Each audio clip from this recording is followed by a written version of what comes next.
रूपाने मी दत्ताश्रय पुस्तकामधील मी एक वाक्य सांगू इच्छितो. वासना ही डोळ्यांना आंधळी करते, कानांना बहिरी आणि वाचेला मुकी करणारी ती असते. ज्याप्रमाणे सुरुवातीला हौशेने म्हणून माणूस दारू पितो, त्या हौशेचे रूपांतर सवयीत होते, सवय वाढता वाढता व्यसनात परिवर्तित होते आणि एक दिवस अशी येऊन पोचते की ज्या अवस्थेत माणूस दारूला गिळत नसून दारूच माणसाला गिळायला लागते. अगदी हीच अवस्था वासनेची आहे. वासना ही व्यसनाची असो वा धनाची अथवा कशाची, ती शेवटी वासना म्हणूनच गणली जाईल. वासना आत्म्याची अमरता नष्ट करणारी आहे.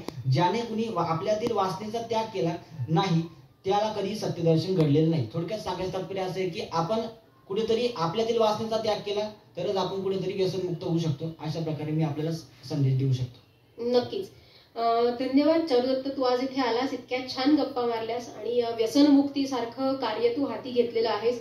असेच समाज हितपर विषय तू हाताळावेस आणि लोकांचं प्रबोधन करत राहावंस अशा तुला सदिच्छा देते आणि आतापुरती तुझी रजा घेते. आपण इथेच थांबूया. धन्यवाद.